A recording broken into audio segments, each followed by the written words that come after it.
Courageous on Watch Kansas. We are at the GOP convention in Manhattan, Kansas. And today, for this interview, I have my really good friend, Willie Dove, Representative Willie Dove, here on my right. Good to see you, buddy. Yes. Absolutely. And here on my left, we all know who this is. This is Terry Rogers, activist, author, and you know, I don't think I could basically do this unless she was here, keeping me straight, and I try. and she does a really good job. So, that being said, Willie, yes, sir. It has been a while. My friend, it has been a while, hasn't it? You know, it's like been in passing, or Yeah. I just haven't seen you, or you send me a message, and you know, I don't get an answer back. well. But that's okay. You know what's really funny about that? We'll get to that message in a minute, because I wasn't sure that was you, but okay.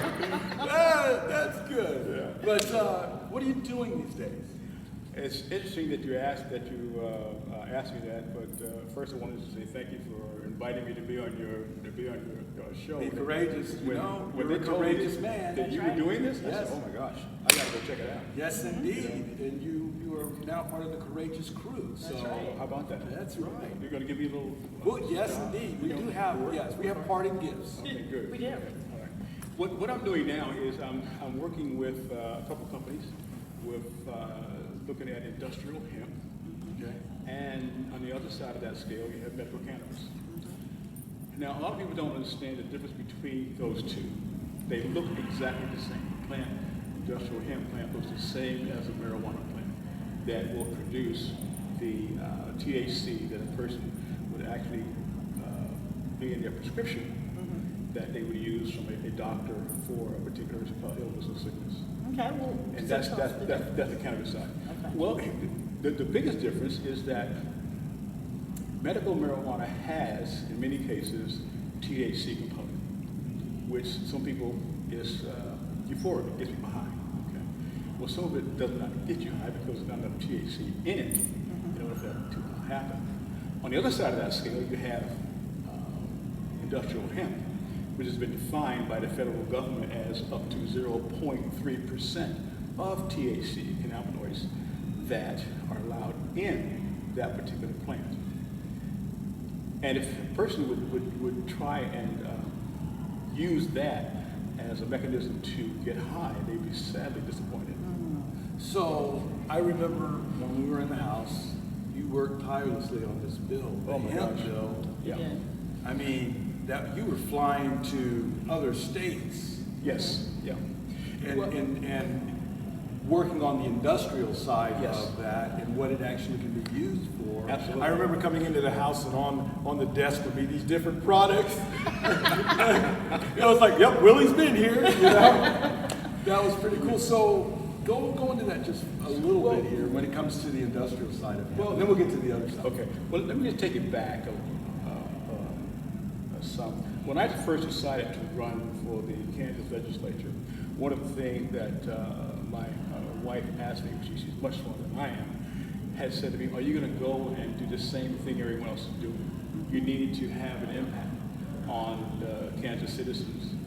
And she referred to Kansas farmers as I have this affinity toward Kansas farmers because I believe that Kansas farmers have been taken out of the equation, okay, in many, many ways. We have some great individuals here in the state that can do some fabulous things. However, they, like many other farmers in all states, have been deprived of that particular product plant to use for the betterment of society. And when I first started this, I mean, everyone was saying, Willie Dove is promoting marijuana. I remember that. Yes, okay, I okay. And I went like, how do you know what it is? Well, I'm a lazy guy, okay, when it comes to research. And my wife, she's a professional researcher. And so I'm going to use her expertise, I thought. Well, it didn't work out that way. She said, do your own work, Willie. Exactly. She said, I'll give you the idea, but it's up to you to find out what it is so that it can make sense. And everything that she told me was true. She said, it's this, this, and this. Because I thought, like everyone else, a lot of people, that hemp at that stage was the same as medical marijuana. And it's very, very different. lot of people don't realize that when Henry Ford first made the bumper of a hemp, it was stronger than steel. I did not know that. Yes, and there were many parts of the United States that were using hemp as a material to make their products much stronger. If we go back in history, it was against the law not to grow hemp. Pre-Civil War. At some point, Yes, because it was a form of barter. Was hemp ever grown commercially in Kansas? Absolutely. And when did it stop being grown commercially?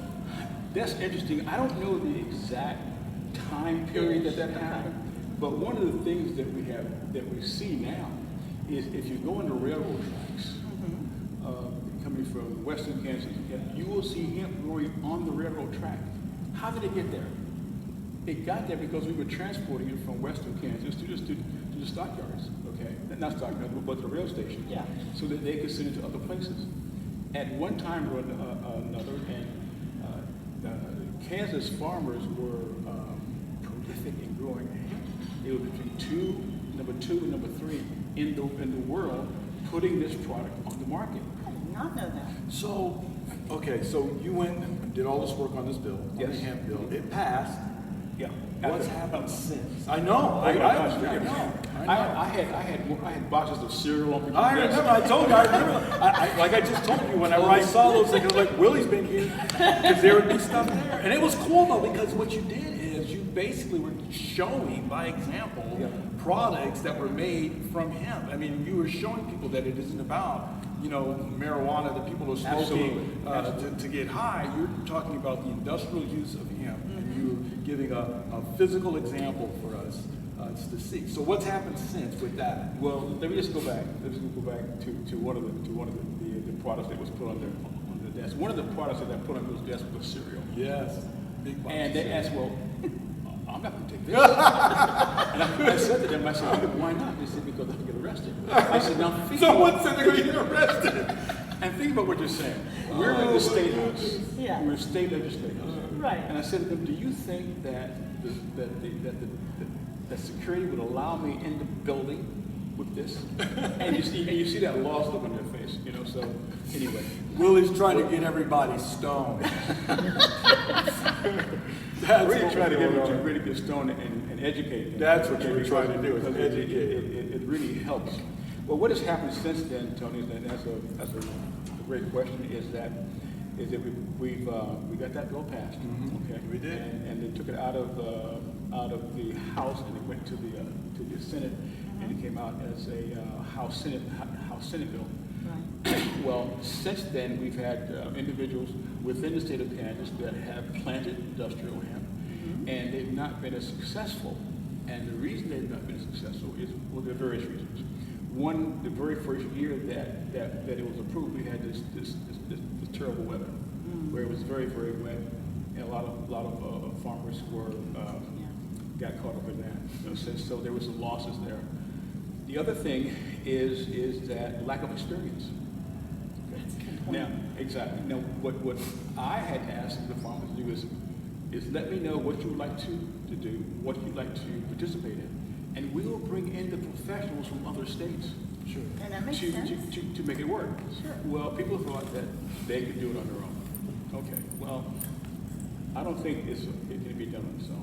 And Kansas is a great example of that. We need individuals who are looking not for the dollars, because there's plenty of dollars out there that will come from industrial hemp, but from the experience of other individuals within the business. Sure. And so that's what we're lacking. Well, now we're getting some of that support.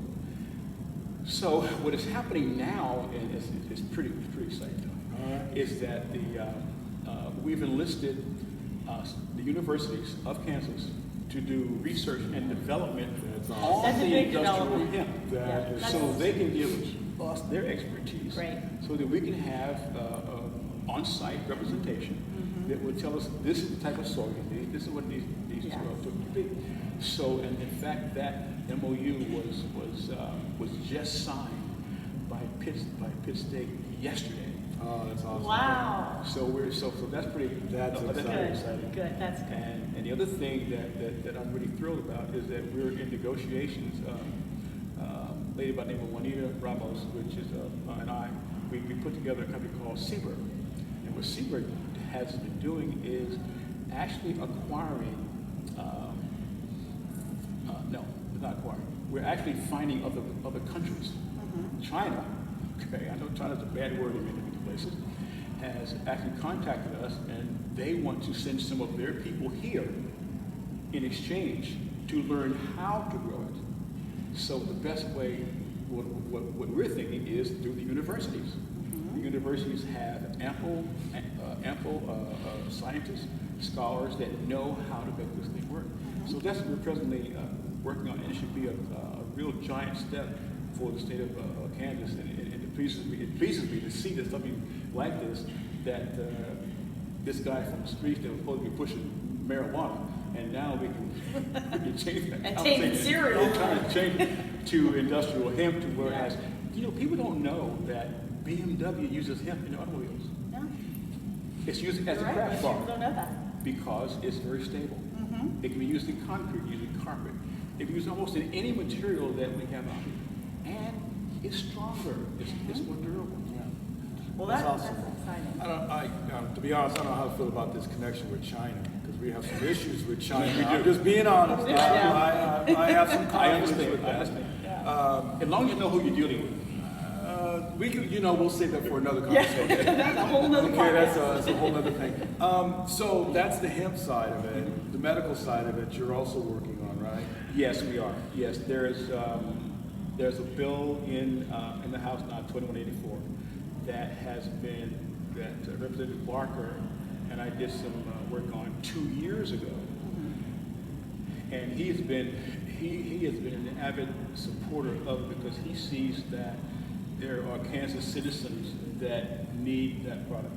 In my own neighborhood, there are individuals that actually moved from Kansas going to Colorado because they needed the product for their children. And then there was an unfortunate situation where, as his father went to get it for his son, and he was arrested. I remember. I remember a he was story arrested, like yes. that, yeah. So how can that be right? There's something morally wrong with what we've been doing and what we've been led to believe. Okay, that this is bad. How can man can screw anything up? Okay, God makes it perfect. He put it here. So why can't we use it the way it's supposed to be used? Well, I can And answer that to a certain degree is because it's been used for all the wrong purposes for so long. Absolutely. And I think one of the things that I struggle with in this whole process is how do you regulate it? Here's something that's interesting. When you go down the streets, highways, I-70, whatever else, you'll see a sign, buzz driving is drunk driving. Yeah. How do you take what marijuana does and altering the mind, and you have somebody on the road driving? Is that buzz driving? And would that be considered an issue? I don't know. How do you? Because I'm not in a situation. Well, so I'm I just would saying. know. I'm just saying that these are the things that run through my mind. Yeah. And so we have somebody that has an accident and they've been drinking and they kill somebody. That's an issue. Somebody that's smoking pot that's driving you're under the influence. I mean, those kinds of things have to be worked out in this whole process. Because I agree with you on the medical side of it, and I know that for seizures, I've heard that it works wonders. For children who have epilepsy, yes. it works wonders. But there's got to be a method and a means to regulate it, hold people accountable, and kind of differentiate from this whole street use. And that's going to be, and that's always going to be an issue. Yeah. That's always going to be an issue. However, we have legalized liquor. But we also hold people accountable. But yet, then there should be the same accountability. That's what I'm saying. How do you do that? How do you hold somebody accountable? It's written. Are they going to give them a breathalyzer? No, it's written in the bill. That's what I was wondering. How do you detect when someone's driving under the influence of marijuana? They can take a test. So there's like a breathalyzer. Is it a like blood this? test? It's a blood test. It actually show up that. Well, it does show up. Has, Urine has, test. yes. I'm sorry. In the urine. they have THC in their system. Doesn't matter what amount it is. Okay, it's just that they have it. See, Now, that's there are some issues with that, and the issues are this: how does a individual who owns this great manufacturing plant and a tow motor driver, okay, has had some occasion to smoke marijuana, okay, for whatever purpose, whether it's right or wrong, and yet that individual is involved in an incident at that plant, who's responsible? Well, the person who hired him is what's going to be sued, okay? The person who had the action, if they test that they have marijuana in their system, well, guess what? They're done. However, we've not established absolute tests that tell us the amount of trace elements within the body that would cause that person to alter. Now, today I was in a conversation with someone, and it said there's an app that a person can go to, and I said, oh, I like this idea, and it's a kind of test where they give them a test, and it tells are they fit to work, and I think that's where it would be a lot better, because when a person stopped on the highway, okay, it's a long process. Okay, you got to arrest them, you got to take them to a facility, they got to be tested, they got to wait for the results to come back, or they get tested right on the spot. Well, unfortunately, law enforcement has been very judicious, overzealous in many cases when it comes to the use of medical cannabis, because they don't have the training that's needed to do this. Now, what I would like to see, and I put it out there, why not take some of the funds that come from the sale of medical cannabis and teach the officers, teach law enforcement what should be done, what can't be done. Why not do that instead of officers going like, we're just going to, no one can have it. Well, that's turning a blind eye to the things going on. So we need the proper enforcement for the individual who is using it. We have the proper enforcement for people who use alcohol. And it does, and I think that's a process that has yet to be worked out. It's not clearly defined. It's ongoing. It is. Yeah. It's one of those things that we'll see. Yeah. We'll have more conversations about this. I'm sure we will. I'm not completely convinced, but hey, I'm only one person. But I find it interesting. I find it interesting as to what's going on.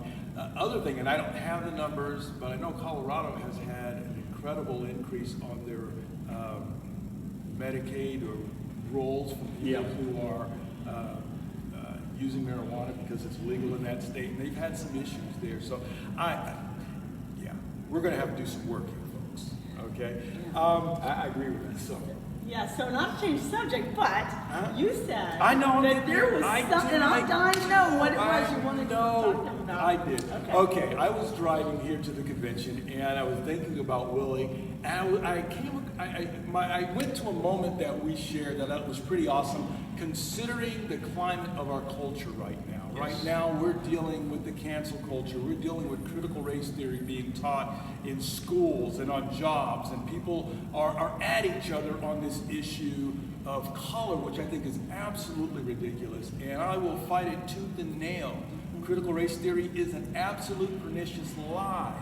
The idea that our nation is systemically racist is an absolute lie. And it really frustrates me because many people not only have bought the lie, there are people, white people, who are asking for forgiveness and on their knees and all this nonsense because they think that, they bought into this stuff. So it dawned on me, the year we went to D.C., we were there for Allen. Remember that? Yes. And we were walking around the Capitol, and we came to this spot, and we were talking about Martin Luther King. Do you remember that? Oh, yeah. And we're standing up there, and we're by this balcony, and Willie does this. He goes, right over there is where I was standing during the Martin Luther King speech. And it blew me away. Wow. Yeah. that was just amazing. You were there when that happened. I could only read about it in books and watch the videos and so on and so forth, but you were there at that moment. So when he said, basically, and I'm paraphrasing to a sense, that he wants his children to be known by the content of their character versus the color of their skin. I have a dream. My 4 little children will one day live in a nation where they will not be judged by the color of their skin, but by the content of their character.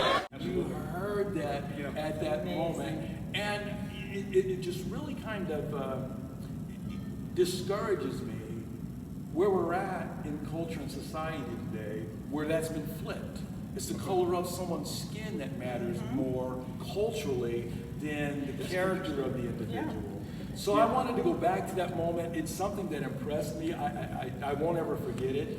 And it was so cool because you were able to pinpoint exactly where you were at. What we should have done, we should have gone down and got a picture. I know. Yeah, we should have. We should have done that. Had I thought about it then, I would have. But and I know we've got a few minutes left, or basically as long as we want. But anyways, I want to talk just briefly.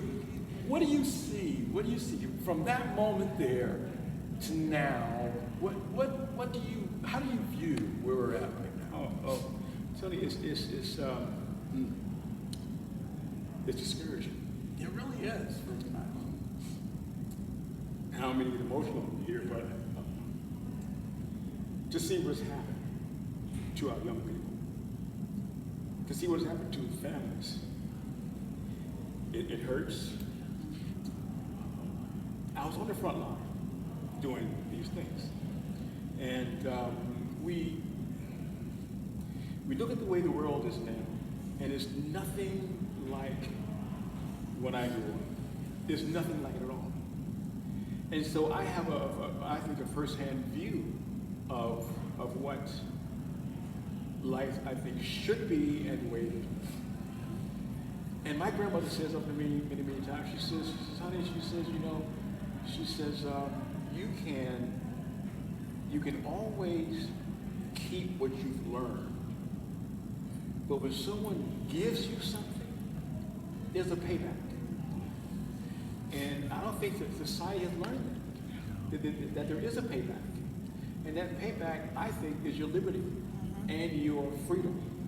And people say, well, are we free? You have to be free in here. Okay, before you, I've got a tear in my eye. You're fine, because I feel it too, Willie. Don't worry about it. It says that you have to be, you gotta be yourself and what's going on. And we thought at that time, all of us, and I think all of us, we didn't have the problems that we have now, to where as you were told that what you were taught was wrong. Now it's what the kids are being taught is wrong, because they're telling these kids the wrong thing. Yeah, you're not allowing the kids to have a history lesson. Right. A real history lesson. Exactly. That's Right. what went on. And so when you have that facing you, and they're taking everything out of the history books and are teaching them something else, you go like, well, where do we go from here? You don't know how to get to. You don't know how to get there unless you know where you've been. Yes, that's true. Okay, and when you know where you've been, you have a geographical picture of exactly what it was like, and how it was great for a small time, and then you go on. Now, some people will say, well, that's not true. Well, I can see both sides of that picture.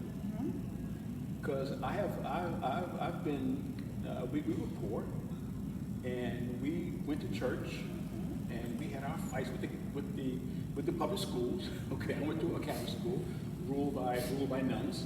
If you ever been 12 years Catholic education. Oh, they know what it's like. Yes. Girls got to Good. Guys got it. You guys got it. Oh, Sister Felix did not make anything. Sister Felix. Don't forget. My sister Sophie. Oh, Yeah, there's always a Oh gosh, she was doing something. I love it. But to take that education that I had at that young age, and then to look at it and take it for what it's really worth, and compare it to where we are now.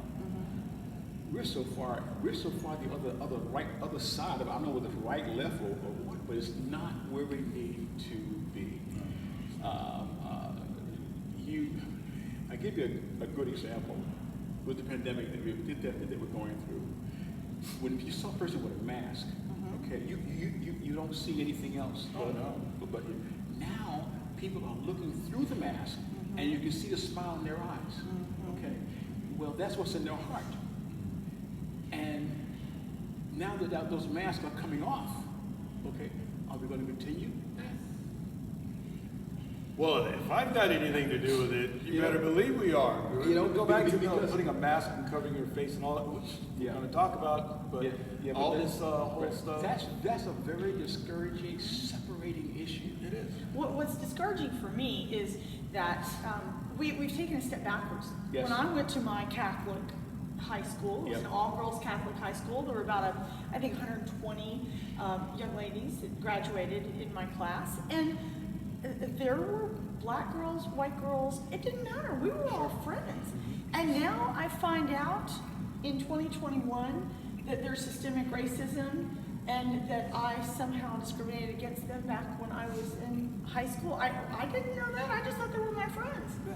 And you're a racist, Terry. I guess. At least by their standards. Retrospectively, it's insanity. I know, it is. It is insanity. I'm not saying everything was perfect back in the day, but I'll tell you what, it's better than it is now. You know, it's a path that unless it is changed, it's only going to lead to more destruction. It And really is. divisiveness in our country. Absolutely. That's how you conquer. You go from within. But and also too, you go from within, but you also stand up. And that's partly what this is about. Yes. Standing up against the lies, against the tyranny, against the garbage that's being taught, and standing for the truth and what's right at all costs. And I think that's where we're actually being pushed in that direction. We've got to decide where we're going to stand on these issues. I think Ronald Reagan said it best. You know, this is the last bastion of freedom on earth. Not too long ago, two friends of mine were talking to a Cuban refugee, a businessman who had escaped from Castro. And in the midst of his story, one of my friends turned to the other and said, "We don't know how lucky we are." And the Cuban stopped and said, "How lucky you are. I had some place to escape to." And in that sentence, he told us the entire story. If we lose freedom here, there's no place to escape to. This is the last stand on earth. If it's lost, there is nowhere else to go. So the fight starts and begins here with individuals who are willing to step up and say, hey, look, what they're teaching you and what they're saying is an absolute lie. And this is what the truth is at all costs. And you know, we still have the rights and freedom to believe it, to accept it or not. That's the beauty of living in America. You still have that choice. But it's our job to put it out there. So I really appreciate you being here and sharing. We're going to do this again. I appreciate being asked. When I heard that you were doing this, oh my God, they got the right guy for this. No, I don't know. Sometimes I wonder if I get names straight and everything else, but I do enjoy it. I think it's important, and if we have a platform where we can express values and principles and morals and truth, and then and you know, honestly, it isn't about me. It's about us, and it's about those things that matter, that we can get out to people in this form, in this method, and this means to express, you know, what we're sharing, truth, what we're sharing, values, what we're sharing, the things that people need to hear. Then by all means, let's do it. I tell you, I got to congratulate you because why? Because it takes a self-starter. It takes people who want to make some changes. It takes people who have a heart for, first you got to have a heart for God. Okay? You got to have a heart for God. That's right. And that leads you to having a heart for your fellow man. Well, I'll put it to you like this, and I appreciate that, but iron sharpens iron. Yes, it So, does. you know, that's what it's about. Yeah, Iron that's right. sharpens iron. It does. And each of us in 2021 America has got to find the spot we need to be. What can Yeah. each of us do? Yeah. We can't, we're not good at everything, but each of us is good at least one thing. Absolutely. We've got to find our spot, and we've got to fight the good fight. God's given us all those talents and those abilities and the capacity, and all of them are different, you're right. Yeah, we're all But we can all do something. Yes. That's So, Willie, you're gonna have to come back. I have to come over to the house when we can get on the set so you can see what it's like. I would love to see that. Fun. Yeah, I it's bet fun. it We is. have a I bet good it time. is. Yeah. And so I really do appreciate seeing you and you coming and being Right, a it's- part. it's good to see you, know, man. and Good to see you. we're gonna do this again. Jerry, it's always Yeah, good always. having you here. Always good to be here. So, Okay, thank thank you. you. And God bless. And as we close, one more thing. Be courageous. Take care.